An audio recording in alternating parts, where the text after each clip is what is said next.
सभी छात्रों का हिंदी की क्लास में स्वागत है। आज का टॉपिक है स्वतंत्र अभिव्यक्ति। अभिव्यक्ति अभिव्यक्ति का अर्थ। अभिव्यक्ति का अर्थ विचारों के प्रकाशन से मतलब अपने अंदर जो चीज़ें हैं उनको दूसरों के सामने व्यक्त करना, प्रकट करना। व्यक्तित्व के समायोजन के लिए मनोवैज्ञानिकों ने अभिव्यक्ति को मुख्य साधन माना है। इसके द्वारा मनुष्य अपने मनोभावों को प्रकाशित करता है तथा अपनी भावनाओं को रूप देता है। किसी विषय वस्तु, दृश्य, घटना या वातावरण के संदर्भ में जो विचार हमारे मन में आता है और उसकी कल्पना में जो चिंतन चलता है, जो हम सोचते हैं तथा जिन्हें हम शब्दों और वाक्यों की सहायता से मौखिक या लिखित रूप में व्यक्त करते हैं, प्रकट करते हैं, इसे ही स्वतंत्र अभिव्यक्ति कहते हैं। तो भाषा अभिव्यक्ति के दो रूप होते हैं। पहला है मौखिक अभिव्यक्ति और दूसरा लिखित अभिव्यक्ति। तो पहले मौखिक अभिव्यक्ति पर चर्चा करते हैं। मौखिक अभिव्यक्ति ही बोलना है। मौखिक अभिव्यक्ति से मानव अपने विचारों, भावों तथा उद्गारों को प्रकट करता है।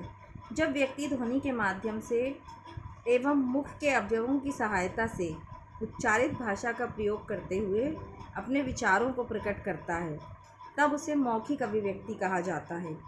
अतः ये कहा जा सकता है कि मुख से व्यक्त होने वाली भाषा मौखिक भाषा है और मुख के अवयवों के माध्यम से भावों एवं विचारों की अभिव्यक्ति मौखिक अभिव्यक्ति है। तो मौखिक अभिव्यक्ति की विशेषताएं इसके बाद हैं। पहली है स्पष्टता। मौखिक अभिव्यक्ति में स्पष्टता होनी चाहिए। बात को घुमा फिरा कर नहीं कहना चाहिए, बल्कि साफ साफ कहना चाहिए। दूसरा है स्वाभाविकता।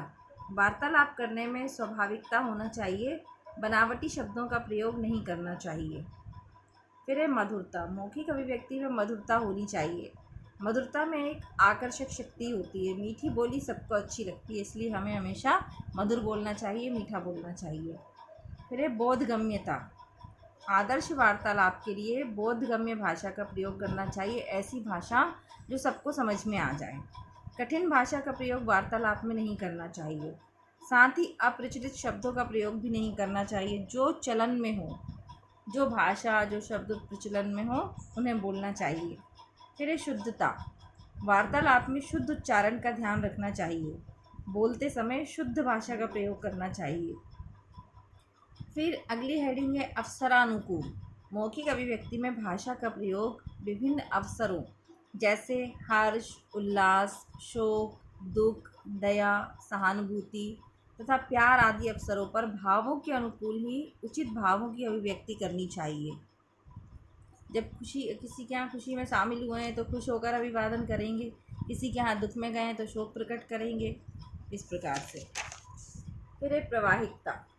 मौखिक अभिव्यक्ति में उचित प्रवाह होना चाहिए। उचित प्रवाह से तात्पर्य है कि बोलते समय एक ही सांस में सारी बातें ना कह दें, क्योंकि ऐसा करने पर उसे कोई ध्यानपूर्वक नहीं सुनेगा।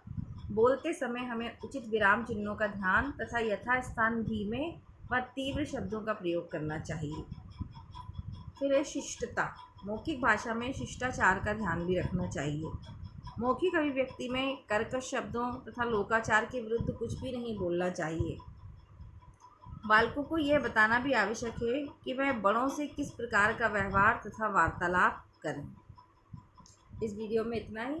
अगले वीडियो में इसी मौखिक स्वतंत्र अभिव्यक्ति को ही अभी और बताएंगे। ये टॉपिक अभी और चलेगा।